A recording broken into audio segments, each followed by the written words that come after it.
SIR বিরোধী প্রতিবাদ সভা থেকে ৩ শতাধিক আইএসএফ কর্মী তৃণমূলে যোগদান। হারোয়ায় শক্তি বাড়ল শাসক দলের। উত্তর ২৪ পরগনা জেলার বসিরহাট মহকুমার হারোয়া ১ নম্বর সাংগঠনিক ব্লকের অন্তর্গত হারোয়া গ্রাম পঞ্চায়েতের পিয়ারা গ্রামে অনুষ্ঠিত হল তৃণমূল কংগ্রেসের এসআইআর বিরোধী প্রতিবাদ সভা।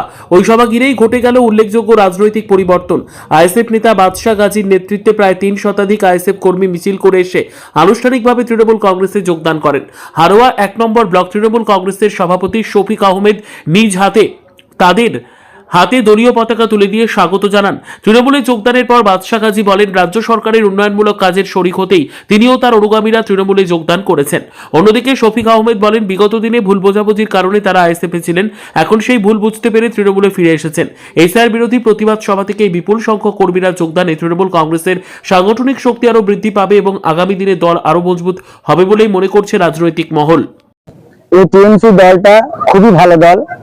আমাদের ভুল বোঝানো হয়েছিল আইএসএফ থেকে, যার জন্য আমরা ভুল বুঝে আইএসএফ এ যোগদান করেছিলাম। পুনরায় দেখলাম আমাদের এই টিএমসি দলটাই পথ দেখানো দল, টিএমসি দলটাই সবসময় পাশে থাকা দল। এবং আমাদের হারোয়ার ব্লকের চাচা যান আছে, সর্বদাই বিদায় উনি পাশে থাকে এবং আছে, থাকবে। তো আমরা ভুল বুঝে চলে গিয়েছিলাম। এই উন্নয়ন, মমতা বন্দ্যোপাধ্যায় উন্নয়ন, অভিষেক বন্দ্যোপাধ্যায় উন্নয়ন, আর আমাদের চাচা যান আছে, খুব ভুল বুঝে চলে গিয়েছিলাম। তার জন্য আমি ক্ষমা চাই টিএমসি এর কাছে। আর এই উন্নয়নের জন্য আমরা মাথা হাত করে আবার চলে এসেছি ভুল বুঝে ঘরে চলে ঘরে। নাম বাদশা গাজী। আমার মনে হয় তাদের সৌভাগ্য উদয় হয়েছে।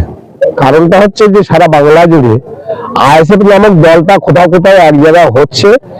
কিছু কিছু মুসলমান সম্প্রদায়ের মানুষ তারা বুঝতে পারছে যে মুসলমান নিজেদের মধ্যে নিজেরা ভাগ হলে বিজেপি সুযোগ পাবে। আমরা বাংলার মানুষ কখনো কোনোভাবে বিজেপিকে সুযোগ দিতে চাই না। আর যারা ভুল করে আইএসএফ করতে গিয়েছিল তারা নিজেরাই অনুতপ্ত এবং উন্নয়নের সঙ্গে থাকতে হবে।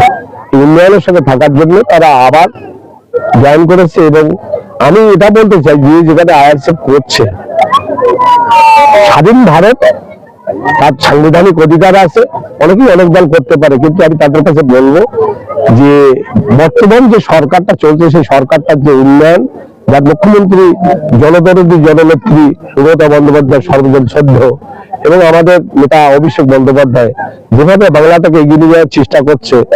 আপনারা দেখেছেন যে পশ্চিমবাংলার মধ্যে, পশ্চিমবাংলা কি ভারতবর্ষের মধ্যে 28টা প্রভিন্স আছে, রাজ্য আছে, 7টা কেন্দ্রশাসিত রাজ্য আছে। যে কোনো অন্যায় হলে তার প্রতিবাদ একমাত্র মমতা বন্দ্যোপাধ্যায় এবং অভিষেক বন্দ্যোপাধ্যায় করছে, মাঝখানে কেউ নেই প্রতিবাদ করা। আর আইএসএফ যারা করছে, নওশাদ সিদ্দিকী বিজেপি আর একটা বিজেপি পুষ্যপুত্র, এখানে ডিভাইডেড করো আর মাঝখানে আমি বল দিয়েছিল। বিধানসভা নির্বাচনে দমনা বেঁচে গেছে আর মাত্র হাতে গোনা কয়েকটা, তার মধ্যে আইএসএফ এর ভাঙন। আরো একটা আইএসএফ এর সবচেয়ে ঘাটিয়া আইএসএফ মনে করতো, সেখানে আইএসএফ এর একটা শতাধিক কর্মী তৃণমূলে যোগদান করেছে। এটা দলের কোনো এফেক্ট করবে বলে মনে করছেন? আপনাদের দল শক্ত এবং দলের আমাদের দল বরাবরই শক্ত আছে, ছিল, থাকবে। আমরা হাওড়া বিধানসভা, বিশেষ করে হাওড়া বিধানসভার কথাই বলবো যে হাওড়া বিধানসভা 214 বিটার মধ্যে একটা সেফ জোন। এই সেফ জোনের মধ্যে যারা বাস করে, যাদেরকে ভুল বুঝিয়ে আইএসএফ করানো হচ্ছে এবং টুকটাক ভুল বুঝাবুঝিতে আইএসএফ যারা করতে চাইছে তারা ঠিক পথে হাঁটছে না বলেই আবার তারা ঘরের ছেলে ঘরে ফিরিয়ে আসছে।